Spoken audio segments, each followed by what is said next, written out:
चल रहे लोकसभा इलेक्शंस अपने आखिरी फेज में हैं। अब किसकी जीत होगी और किसकी हार, किसकी बनेगी सरकार, ये तो 4 जून को पता चल ही जाएगा। लेकिन उससे पहले इन सभी सवालों से दूर हमारे प्रधानमंत्री श्री नरेंद्र मोदी जा रहे हैं साधना में लीन होने कन्याकुमारी में समुद्र के बीचों बीच। पीएम मोदी 30 मई को विवेकानंद रॉक मेमोरियल पर जाएंगे और 3 दिन के लिए वहां साधना में लीन होंगे, यानी मेडिटेट करेंगे। लेकिन विवेकानंद रॉक मेमोरियल ही क्यों?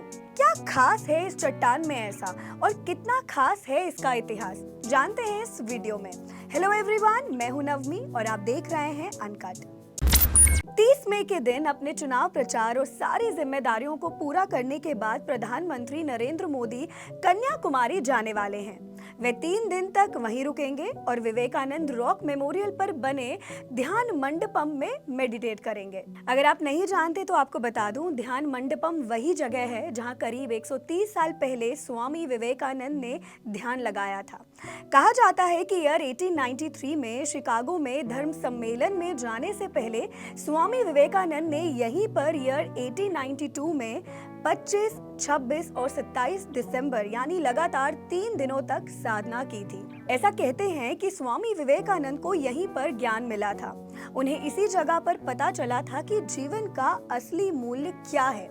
रॉक मेमोरियल पर ध्यान लगाते समय ही स्वामी विवेकानंद ने विकसित भारत का सपना देखा था।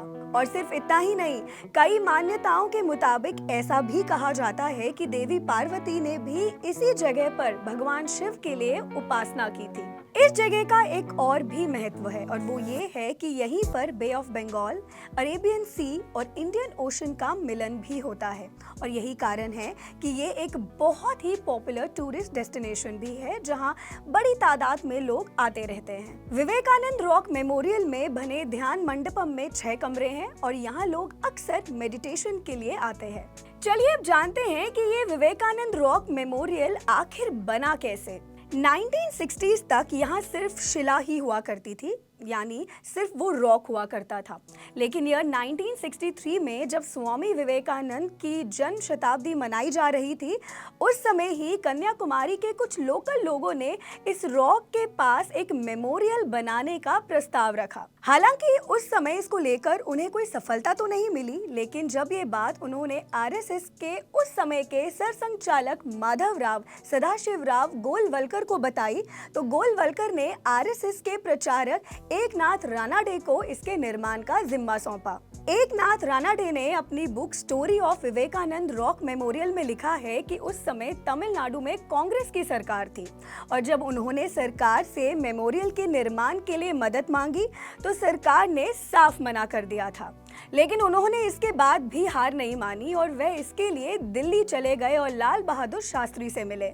बहुत मेहनत, मशक्कत और कई सारे सांसदों से सिग्नेचर्स लेने के बाद उन्हें मेमोरियल बनाने की मंजूरी मिल ही गई। मंजूरी तो उन्हें मिल गई, लेकिन जो सबसे बड़ी समस्या थी वो थी पैसों की।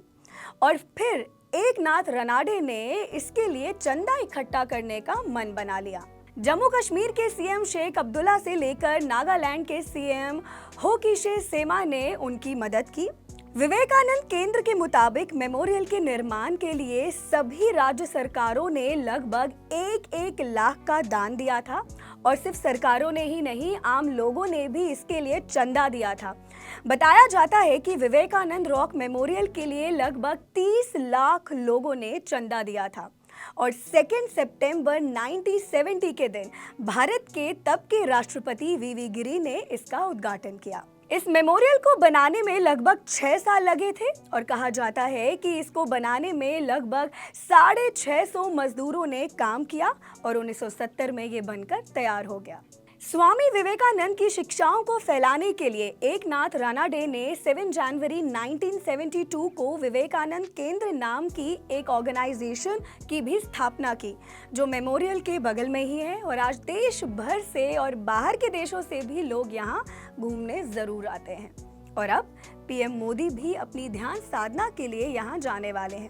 कहते हैं इस जगह का आध्यात्मिक वातावरण ध्यान साधना के लिए बिल्कुल आइडियल है। विवेकानंद रॉक मेमोरियल से जुड़ी ये वीडियो अगर आपको अच्छी लगी हो तो इसे लाइक और शेयर जरूर करें और ऐसी वीडियोस के लिए देखते रहें अनकट।